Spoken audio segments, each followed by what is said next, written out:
4 mjeseca nakon požara koji je prijetio gradu, Siščani ponovno s oprezom gledaju prema rafineriji. Sve zbog 2 manja incidenta koja su se dogodila u manje od 24 sata. Iako isticanje nafte iz cjevovoda kao ni onečišćenje Kupe i Save neće imati veće posljedice, građani se pitaju hoće li i kada doći do obećane modernizacije. Jasmina Kos. Savom kraj Siska širi se uljna mrlja.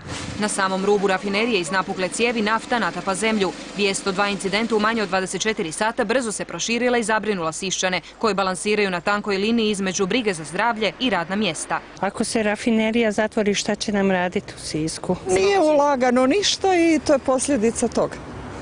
U svakom slučaju nije dobro. No u INA-i kažu razloga za brigu nema. S obzirom da se radi o manjem propuštanju, ja očekujem da će to biti tijekom današnjeg dana ili sutra. Onečišćenje rijeke tvrde nema veze s puknućem cijevi. Na ispuste rafinerije postavili su pijajuće brane i čekaju nalaz vodopravnog inspektora. On kaže većih posljedica neće biti. Ni na koji način nije ugroženo niti stanovništvo, niti vodoopskrba, a neće to onečišćenje ostaviti niti trajne posljedice. Druga faza modernizacije rafinerije još nije ni počela. Već mjesecima iz INA-e se čuje isti odgovor. Planiraju i definiraju konačan opseg. No da je modernizacija već provedena, bi li spriječila posljednje incidente? Pa mislim da ovo oštećenje cjevovoda definitivno izvan procesa modernizacije, a što se tiče samih otpadnih voda, imamo jedan projekt koji bi trebao poboljšati kvalitetu ispusnih voda u rafineriji.